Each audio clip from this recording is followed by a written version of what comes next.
Hey everybody, it's Edwardo here with your DraftStream call sheet review, weekend preview, and someone's going for it. Our old Canadian nemesis is back at it again. Jaybird, he's going for the clean sweep out the gate. It is early. It is just Thursday. We still have several days ahead of us of gameplay to observe, but right now out the box, Jaybird has a commanding nearly 100-point lead over, oh look, it's Henry G, the Roan, chiming in to the third spot right now with a decent but not insurmountable 12-point lead over Gamble 24x7, G24, the homie, with Henner YYZ rounding out the top 5. I'm getting kind of sick of this, y'all. I am not even top 5 in my own damn game for the second straight week. What is going on? We'll take a look at my call sheet real quick, but first, let's take a look at the perfect call sheet. Let's see what's going on here with this game. The perfect call sheet would have netted you 1,353 points. Oh, that's actually 13 points off of Jaybird. Alright, so good start, good start. In this case, you needed a 3-pack of My Next Guest Needs No Introduction, a 3-pack of the Connors, headliner stack of Perdita, Stolen Away, and then random headliners from the Goldbergs and Mirza Per. Now, how close did Jaybird get? Well, he got pretty damn close. He has the 3-pack of my Next Guest Needs No Introduction. He has a 3-pack of the Connors. All right, I see what you're doing here. And then a headliner stack of the Goldbergs, which right now, it's a little bit above value. It's fine, I guess.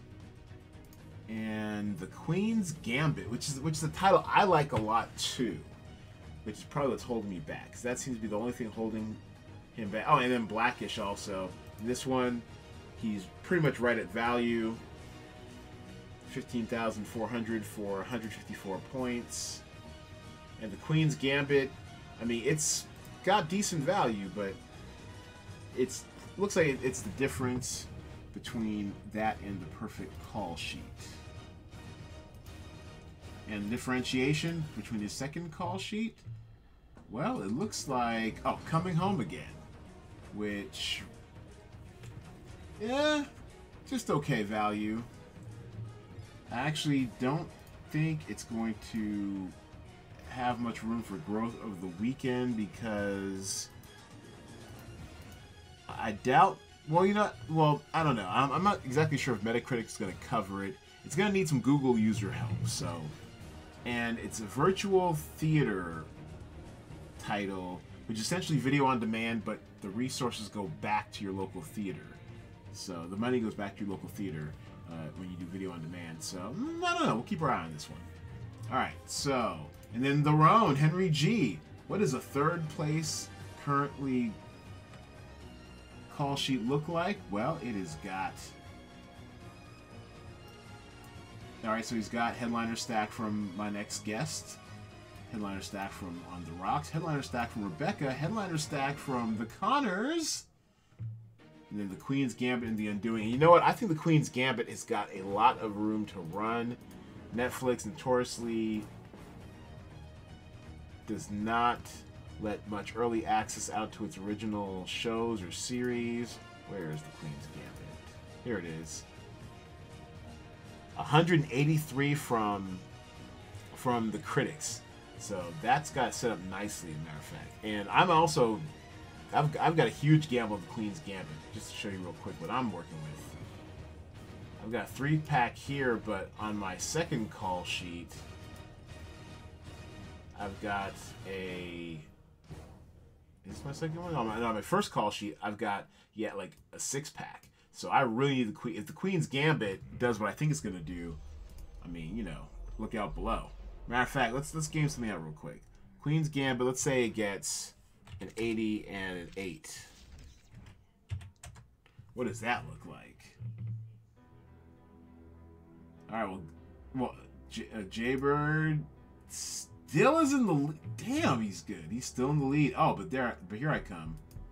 Here I come, right hot on his tail. And then that makes Gamble 24x7 a lot more viable too. So I think there's a lot of us who are holding out for the Queen's Gambit to improve our fortunes. Okay. And just out of curiosity, in 4th place, G24. Yep, he's got a 4-pack of the Queen's Gambit. Perdita, Blackish headliner stack. Pricey, but worth it.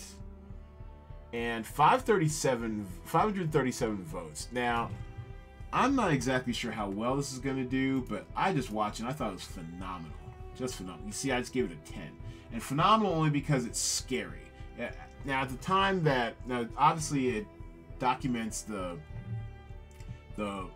Florida recount election or whatever. No, the 2000 presidential election, which came down to a highly contested recount in the state of Florida, and they call it they call it a presidential heist. And at the time, I was kind of paying attention, but I really wasn't. At the time, I was what, like I don't know, 20. Oh, it was 2000, so I guess it's 24. Yeah, I guess it was. I guess it was 25. I just got my book deal. I was in LA, I guess. You know, about to be a writer or whatever, and so I guess I was a little bit self-absorbed with the whole, you know, writing, struggling LA process, and wasn't paying as much attention as I should have to Florida politics. But I do remember the recount. I do remember Florida, all that sort of stuff. But what I did not realize was the intricacies of the recount, what was going on. They really did steal that election for Bush. It's not even funny, and they did it in about 3 or 4 different ways. It wasn't just like one point of failure. It was several points of failure, and it really goes in depth into Miami politics, the corruption, this cowardly mayor named Alex Pinellas, who really, who really could have just done the bare minimum to ensure that democracy was in place around the recount vote, and just didn't even do that job. I mean, it's shocking and kind of scary, and it'll make you mad, and it's worth watching. I mean, I had it up while I was sludging through getting these call sheets together. So yeah, I highly recommend it, if for nothing else, just to make yourself mentally prepared for some of the shenanigans these Republicans do. There was a great line in there too that sums it up entirely. Something about like how the Democrats were busy trying to do the right thing while the Republicans were busy trying to win. That sums up the two-party politics in this country to date. All right, so anyways, 537. I think 537 has room to run if enough people see it. I'm somewhat skeptical because traditionally we don't see a lot of coverage from HBO documentaries of late, but this one is so well done, so controversial, and we're so close to election day that maybe it will pick up a Rotten Tomatoes score. Maybe, you know, Google users will seek it out. I don't know, but yeah. But, you know, super small sample size so far, 35. It should, I would expect it to be somewhere around in the 7s, mid 7s, hopefully. So I think it's got room to run. All right, so checking in with Brown Baby, the draft mom. What up? And she is heavily leaning on 537. I like it. Borat, subsequent movie film. That is what I'm actually rushing to get to as soon as I'm done with y'all. I like the exposure to Letterman. Perdita, straight. So this is interesting. Not a huge cohesive strategy here. The Goldbergs is fine. The Witches is fine. She's gonna need a lot of help from 537 to make the top 5. Borat. Well, Borat actually, is it missing a score? No, all scores are in, so Borat needs some improvement. I think we might see some improvement on IMDb user score. I think it's still a fairly light sample size. Yeah, it's already ticked up since I registered it. So 680. It's statistically relevant, but I'm pretty sure we'll have upwards of 5,000 or 6,000 by the end of the weekend. Everyone's talking about it. Everyone's talking about it because of that Rudy Giuliani scene. I don't lie, I'm intrigued. I want to see it. So Borat's going to need to do something as well, but I don't know, Mom. Well, you know, it might be enough to get you in the top 5. We'll just have to see. But I really do think the Queen's Gambit's going to come through for us like a champ, and that might box you out, definitely, of the top 5. All right, let's check out Henner YYZ. See what he's working with here in 5th. All right, I like it. Exposure to 537. Coming home again. All right. I don't know much about that film, but it looks like it's getting decent value so long as you're getting your bonus points here. On the Rocks. Apple TV Plus, we know it stands for quality, so expect this to tick up to something over 100 points, most likely. The Goldbergs headliner stack and Terra Willie Astro Kid. All right, so let's take a look at the low. What are we doing on the low? So let's see. So a lot of Friendsgiving. Yeah, I think this one's gonna stick. Something like Barbarians hasn't been rated yet. Another Netflix foreign drama series. The scores might be few and far between, but it should be enough to get it out of default score status. Daedalus seems dead on arrival, and The Undoing, I actually think is going to vault out of here like a rocket ship. It's just got such a great cast. Nicole Kidman, Hugh Grant, interesting premise. HBO Sunday Night Prestige TV. I think we won't see the scores for this until the audience is weighed in. The audience will weigh in, and they will weigh in Sunday night. So right now, who comes the closest to the low ball? It is Jaybird going for that clean sweep. That first, that second, that low ball bonus. If he's able to pull it off, would account for 90 of the $100 in the prize pool this week.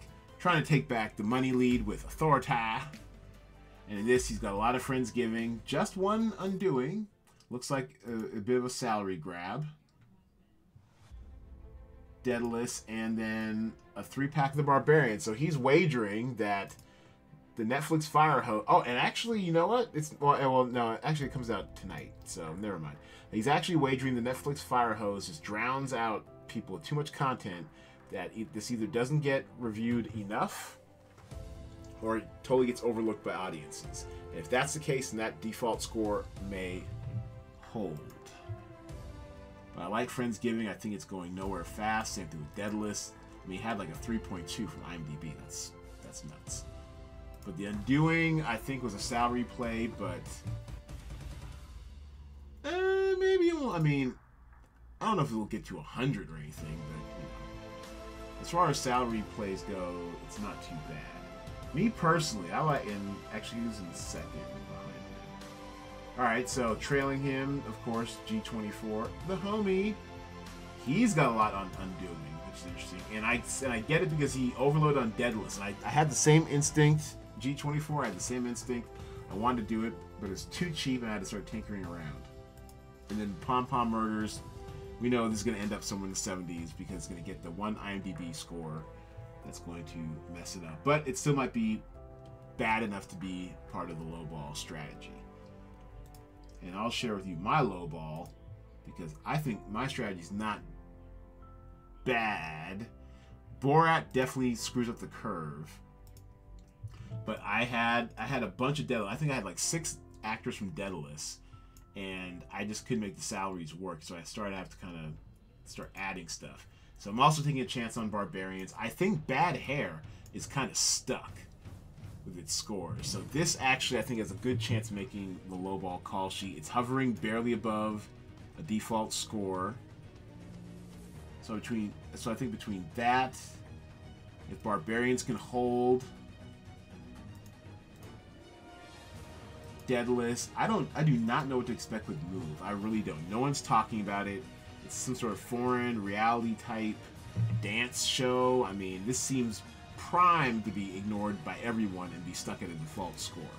So if that stays the same, that definitely helps, works to my advantage. I do not have any Friendsgiving. That is probably going to cost me. If I could have done some Friendsgiving instead of Barbarians and figure out where else I can make up the salary, maybe I could have been in this. So I don't know. We'll see. But it looks like I'm out of the running for the low ball once again. All right, everybody, that's going to do it. Thanks for playing. Thanks for watching. We'll be back Saturday, sometime for 12 p.m. Pacific time. Your Saturday estimates update and more exciting DraftStream gameplay. I'll see y'all on Saturday, everybody.